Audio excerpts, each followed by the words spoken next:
Hi everyone, welcome to another episode of Nat Drinks and Talks About Stuff. I've been doing this for 5 years. Isn't that crazy? I know, I thought that I'd have my life in order too by now, but instead I'm just still doing these videos. Sometimes I'll just throw an episode out and not really think too much about it, and no one really cares about it. This episode I've been thinking about for the last few days, and I want to make it succinct and make sense and be beautiful. So let's hope. And you do all that planning, and then it's like, okay, but then I have to drink beforehand. So you do all the drinking beforehand, and it kind of throws out some of the planning that you've been doing for it. But I'm going to try to keep this as succinct as possible, because I've been thinking about it for the last few days. I'm 31 years old. Up until a few days ago, I have never been to a strip club. But a friend of mine was talking about strip clubs, and I said that I had never gone.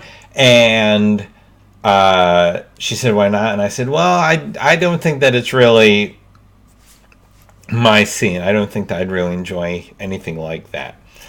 So this is a conversation I had with a friend of mine in the afternoon, and later on that evening, I've had a few drinks, and I text my friend Elizabeth, and I say, Elizabeth, if I ever were to go to a strip club, would you go with me? She texts back, she says, of course. In fact, I was thinking about planning on going to Double Vision tonight. And I said, well, this is just a sign. I should go to Double Vision and just get this the fuck out of the way, because my friend texted this to me. So for the first time in my 31 years, I go to a strip club and it's Double Vision. And my whole reason for not going all this time was because I didn't think I'd like it. And now that I've gone to a strip club, it is safe to say I do not like strip clubs. It is a very awkward situation to put yourself into, and with someone that has anxiety that I have, it is just not an enjoyable experience. I would compare it to, here's the thing, I like Game of Thrones. But that doesn't mean I'm going to go LARPing, aka live action role playing, where you're out in a field and you dress up and you have a fucking fake sword and you go out there and you fake kill each other. It seems all very silly to me. So a strip club is like, I like girls, but that doesn't mean that I want to go to a strip club, because it's very much a fantasy situation, and I don't have it in my head to be like, let's just dive in and pretend that this whole thing is real. It's not real. The whole thing's ridiculous. But I went and I sat in the front row to this whole thing, and the girls were very nice. They were lovely, and they, God bless them, they were doing their best to act like this was their first choice. When why would it be anyone's first choice in a job? What a mess. They made good money, but why would you want to do it? So it's definitely not my scene, and it made me think because this whole idea of what these girls dress like, this doesn't make any sense to me. I don't know where it came from. I don't know where the high heels and the glitter and the dyed hair and all this nonsense. I don't know any guys that are like, yep, sign me the fuck up for that. I don't know anyone like that. Me and the people that I know want an image of a girl that's way more laid back than that. And I think that we'd have more interest in a strip club if that's what was going on. So, if I had a strip club, and I would be a much more hipstery strip club. And I, here we are. I'm a guy in a Deadpool shirt and a flannel shirt over that. And we're going to talk about Nat's ideas for what a strip club should be. First of all, I've been trying to come up with a punny name for it, because at the heart of all this, I want to be a funny person. So here's what I've come up with in the last few days. One is small snatch instead of small batch, because that's the common hipster expression for their products. And then the other thing that I came up with was locally grown, cage-free strippers. Both of those, admittedly, not that great a name. I'm not super crazy about them. This is just what I came up with. So earlier today, I texted my friend Joel, who just a couple episodes ago I said was a robot and has no feelings. I say, Joel, if you're bored at work today, I just need the name of a hipster strip club. He has no response to it. A robot wouldn't. But like 8 hours go by, and he texts me, and he says, abusive home to table dancer. What the fuck? I make jokes about him being a robot, and then he comes up with a joke that is way better than the one that I've been thinking of for the last few days. It's frustrating because I want to be like the funny one, and he doesn't want to be anything. He's just a robot that makes money. And then without even trying, he comes up with a funnier answer than me. So all props to Joel. I can't get over how much I enjoy, and this is a fucked up thing to say, I can't get over how much I enjoy abusive home to table dancer. It's brilliant. So in my strip club, you have the Edison lighting, you have the hanging lights, we all love it. And if you can't strip to a Lumineers song, just get off the stage. You don't belong there. The other thing about my strip club, girls, buckle up, because you're just going to be like, Nat, we love you. My idea for my strip club is that the cover charge it's a donation to Planned Parenthood. If it's $10, $20, I don't know how much the fancy strip clubs charge. But the donation goes to Planned Parenthood. Because if you want to go to a strip club, you have to be okay with a female having control of her own body. If you don't think that she should, then you don't belong in a strip club. Plain and simple. And so that would be the policy of my strip club. We do it all the time. Any cover charge goes to Planned Parenthood.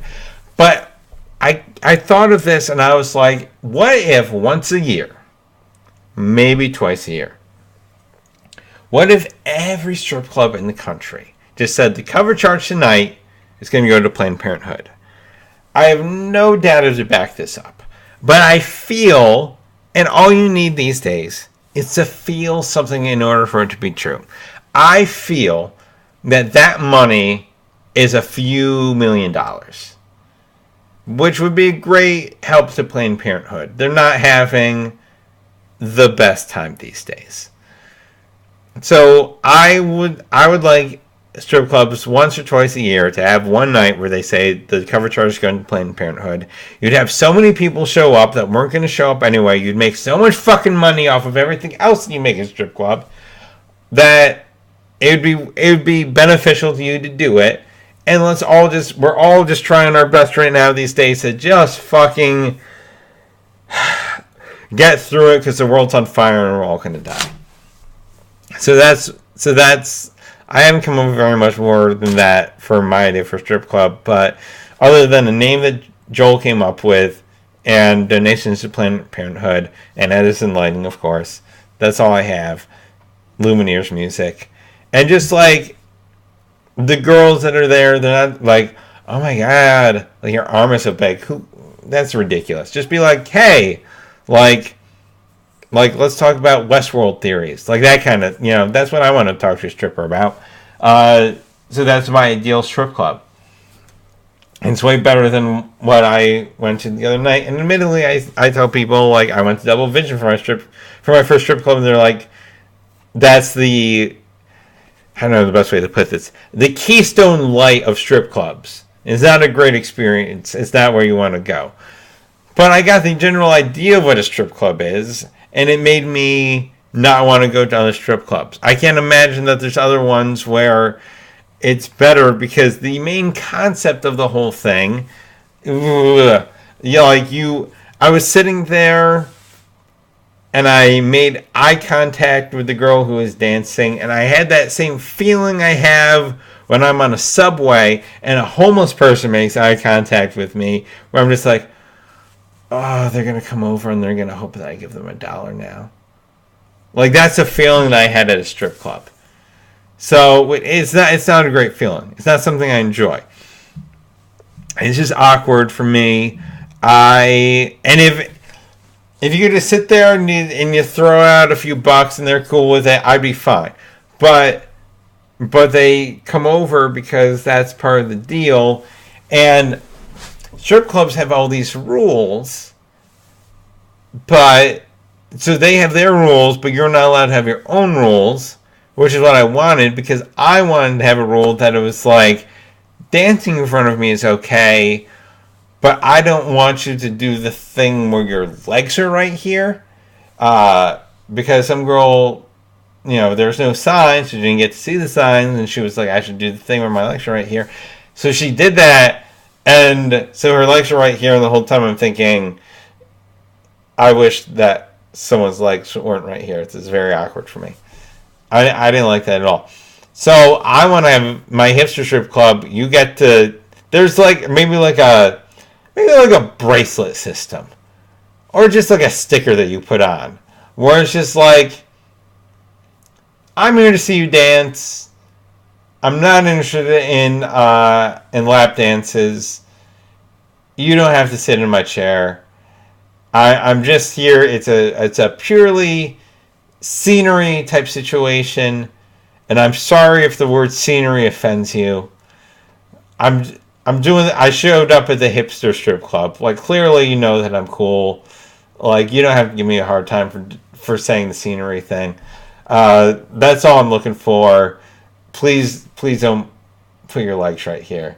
I'm saying that the legs are here, but that's not even what it's about. It's not about where the legs are. It's about where everything in between the legs is in context of this. It's all too much. So anyway, that's my review of going to a strip club. If I go, I'm not saying I will never ever go to one again. I'm sure my friends will probably drag me out at one point or another for something like this, and I'll just fucking roll with it. But I'm glad there's no part in my head that's like, I need to get back there because that girl Rose was like totally into me or whatever. That's not in here, and I'm so fucking thankful for that. So that's my review of strip clubs. It's my ideas for a better future of what strip clubs should be. I hope we can all take this information and learn from it. And I think this is a pretty tight episode considering what I normally end up ranting about. So, this has been another episode of Nad Drinks and Talks About Stuff. Thank you so much for making it to the end. If you do, it's not everyone. And, let's bang one of these fuckers out again soon. Night.